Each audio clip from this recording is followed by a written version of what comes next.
change happens. One gesture, one person, one moment in time. That's a quote from author Libba Bray. Words of wisdom based on her life experience. When she was 14, Libba's dad announced to his family that he was gay.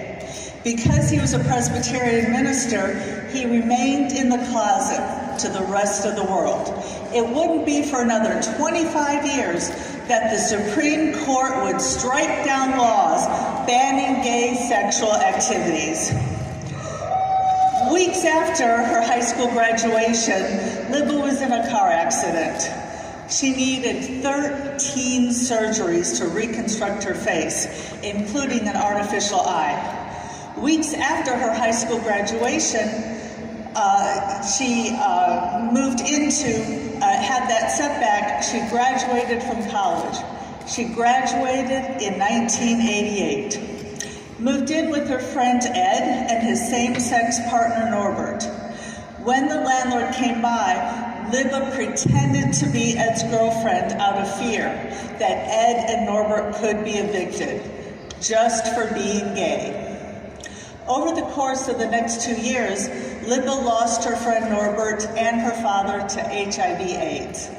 Back then, people called it a gay cancer. But Libba persevered. Her first book, A Great and Terrible Beauty, became the first of a trilogy of New York Times bestsellers.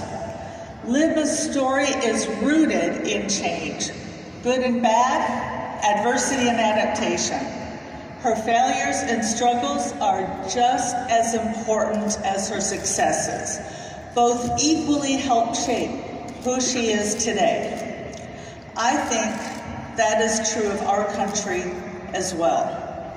There are so many issues that compel me to speak out. I stand before you today to ask you to join me in my run for the White House because I believe this is the most important presidential election of our time.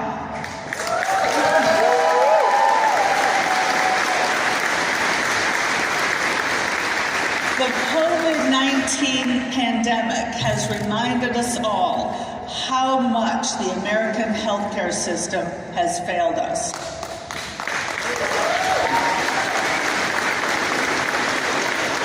When politicians say we need Medicare for all, what I hear is VA hospital for all. Boo! The Veterans Administration is among the worst in our healthcare system. In 2014, the VA falsified data to show compliance with its own deadlines, and then many died before even receiving care. This top-down monopoly is unacceptable for any person, let alone those willing to sacrifice their lives in service to our country.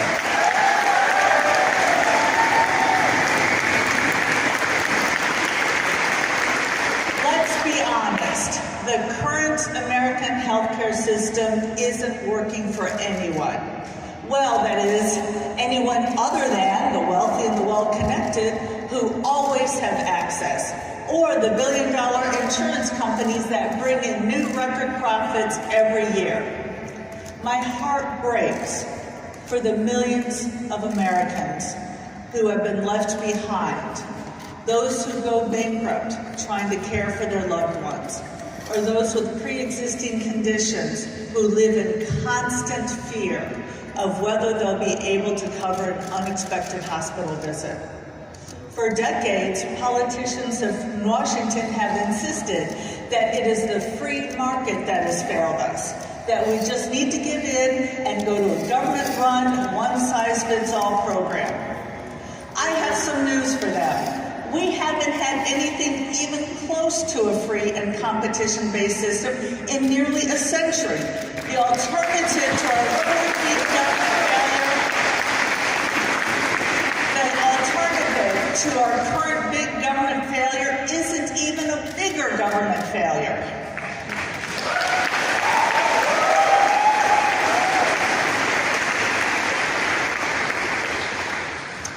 Some of the biggest issues are at the very core of the American healthcare system. The problem is that it isn't actual insurance. In any other industry, insurance only pays for unexpected costs, and because of that, costs generally remain low. Meanwhile, our broken healthcare system has insurance cover everything, and it leads to higher prices for everyone. Just think how expensive car insurance would be if it paid for gas, oil changes, or car washes. You would have no reason to shop around for those services, and all the mechanics and gas stations would increase cost without you even knowing. The car insurance companies wouldn't care because they'd be getting paid big dollars either way.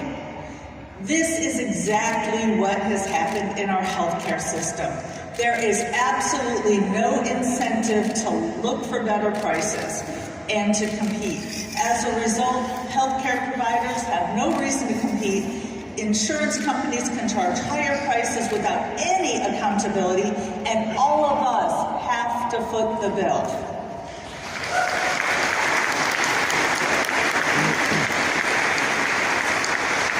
The best example of how a market-based healthcare system can operate is in Singapore, which reserves the use of insurance for catastrophic care. In 2014, Singapore spent less than a third per person on health care than what the United States spent. It's time for real change.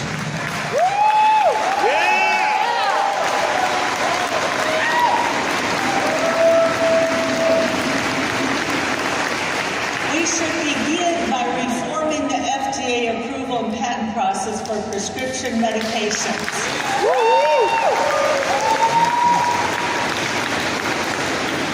The FDA has completely mismanaged the COVID-19 crisis and has made it extremely difficult for anyone to get tested. At the FDA, only those companies with enough money and resources get approval, and once those companies do, they weaponize patents to keep out competitors.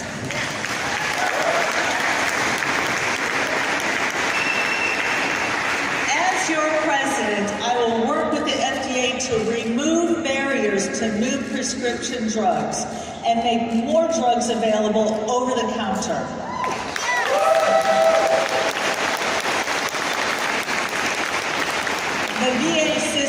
The VA healthcare system should be converted to a system like the one used in the state of Indiana, so that veterans are given control over their healthcare dollars so they can do with it what they wish.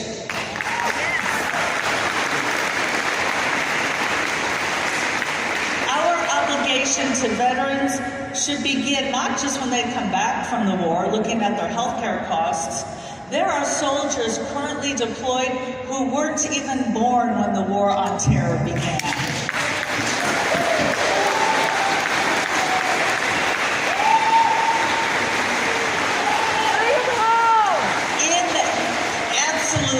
In that time, over 150,000 people have died in Afghanistan, including 40,000 civilians. In Iraq, 300,000 people are dead, including 200,000 civilians. In Pakistan, 23,000 civilians and 65,000 people total have been killed. The U.S. spends more on its military than the next 10 countries combined. Bring them home! Our troops are stationed in nearly 150 different countries. Ooh. I'm getting there. Bring. But first we have to let the C-SPAN viewers know exactly what the problem is, because the media doesn't seem to be telling them.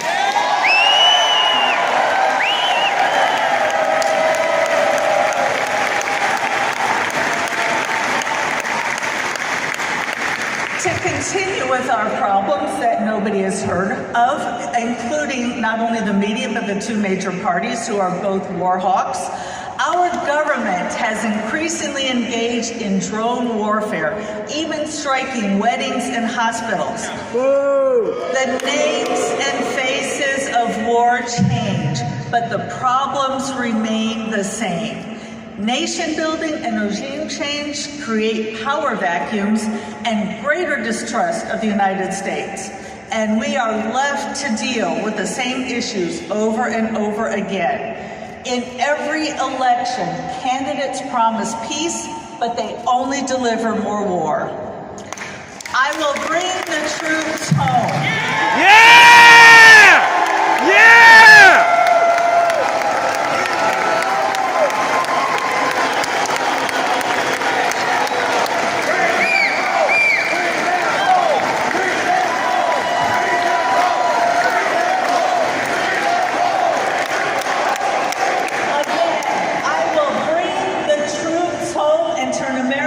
One giant Switzerland, armed and neutral. Yeah! It's time for real change. Another issue we must address is the environment. We hold an obligation to future generations to end the dependence on fossil fuels. The reason we have that is the federal government gives about $15 billion annually to oil and coal companies. And this doesn't even include the billions in tax credits and cheap public land leases, which disproportionately go to these companies. This is nothing but corporate welfare, taking from the poor and giving to the wealthy.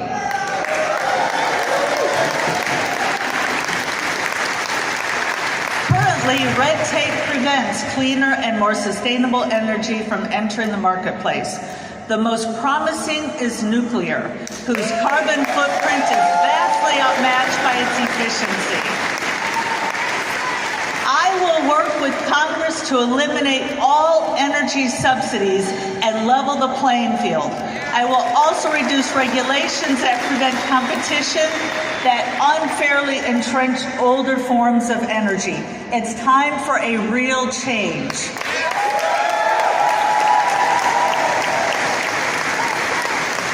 The IRS taxes Americans at every turn, and the tax system is so complicated that only those who can afford personal accountants and tax lawyers are able to navigate the code. That same IRS probes every detail of Americans' lives to decide how much they should pay.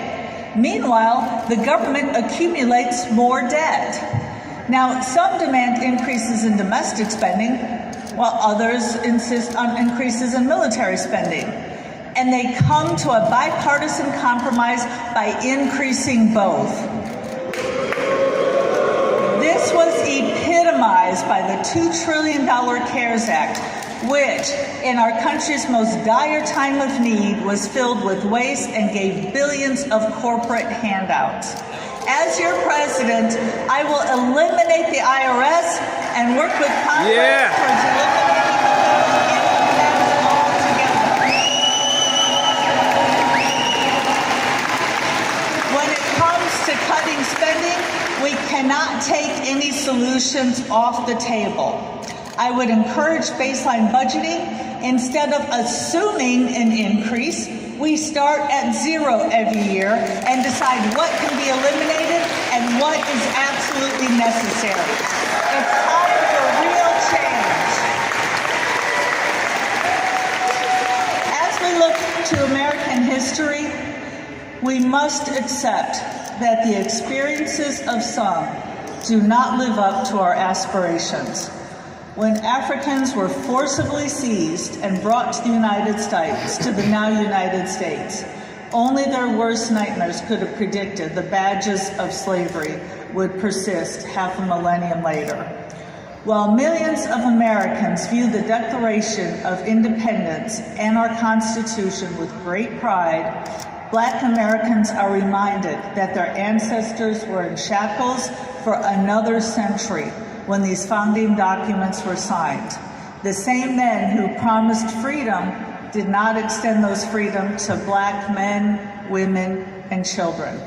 Guarantees of liberty and justice for all ring hollow for Black Americans who saw slavery replaced with Black codes, Jim Crow, and now a long list of institutions and programs that are too many to name.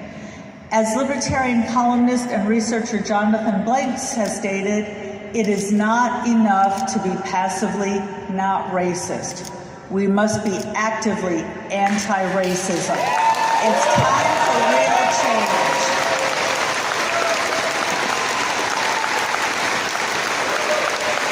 Immigrants also see a stark contrast between our promise and their reality.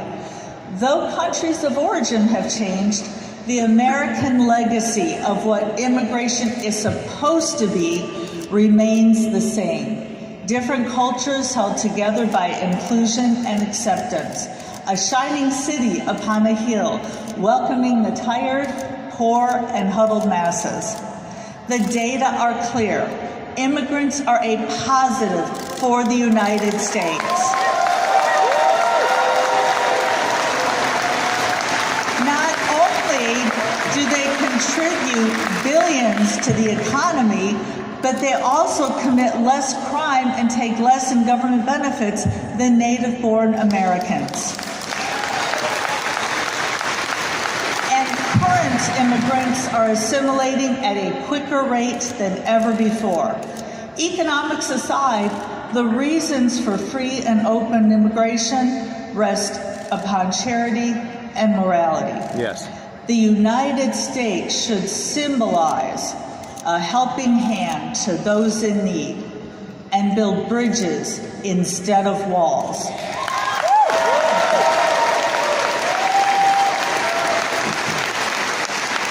I will work with Congress to open the borders and provide a pathway to citizenship for the millions of undocumented persons already in the United States. I would like to see the United States welcome new citizens into our country the way my grandparents were welcomed when they immigrated here. It's time for real change. Yes.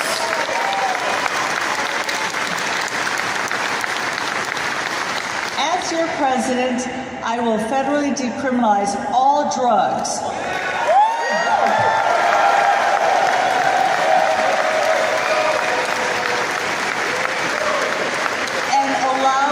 States, allow them the power to self-determine their plan of action of drug crimes, which would not be how it is today.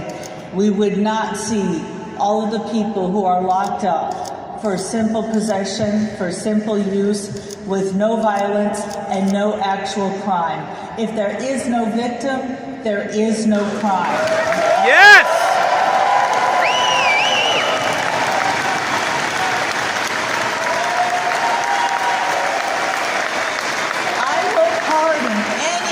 Convicted at the federal level of these or any other victimless crimes and leave the door wide open for the medical community to deal with substance abuse issues in ways that can salvage lives, not throw them away. Yeah. This is just one step towards ending over-incarceration of people of color and letting consensual adult activities become safer and destigmatized, allowing the true victims to be recognized so they can be given the help they need. I will defund federal involvement in policing and civil asset forfeiture. Yes!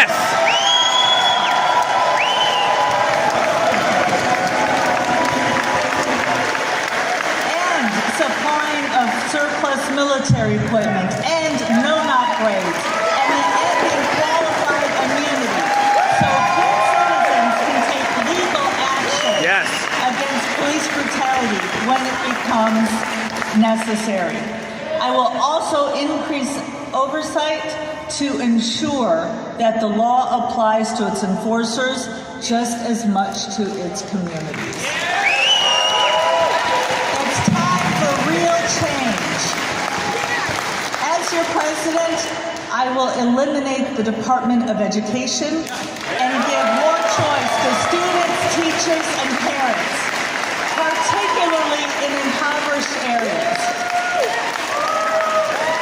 We have a large and beautiful country, and people in different parts of the country have different needs and should have control over their educational system. We must end this one-size-fits-all system that the federal government has forced upon us. It's time for real change.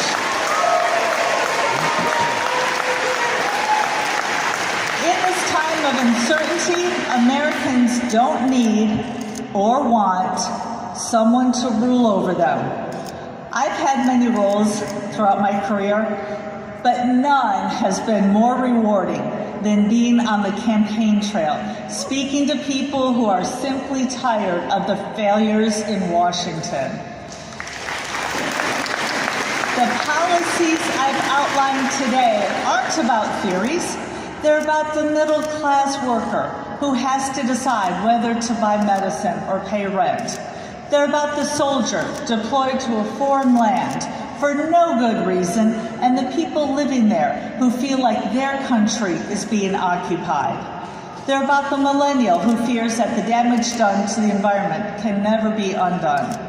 They're about the immigrant who only desires to make a better life for her family without persecution. They're about the person of color who just wants to drive home without fear of being pulled over and killed.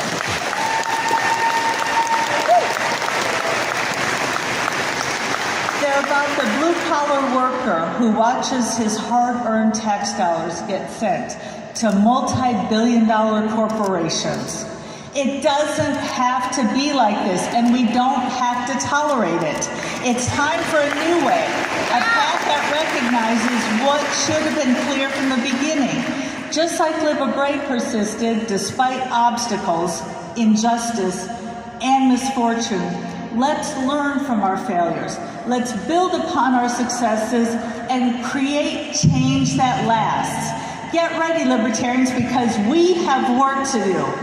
Get ready to talk about this campaign and help those unaware of our platform understand what it means to be all in for liberty. Get ready to get on the phones and keyboards, to knock on doors whenever and wherever you can, to let people know that there is a better option.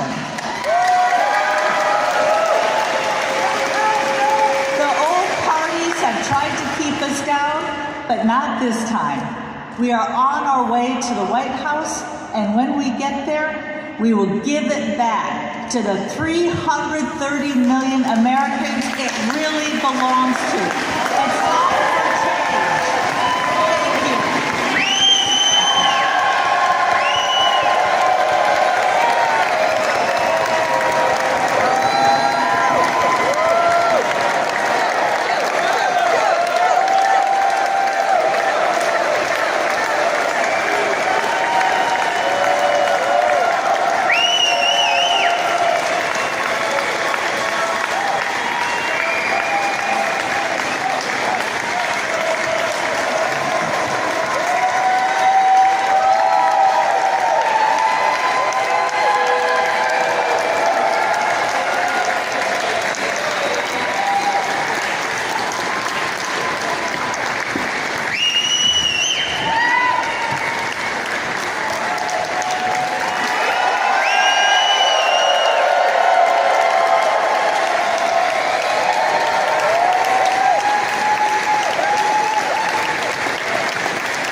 Thank you so much. Enjoy your lunch. You will have an awesome lunchtime speaker.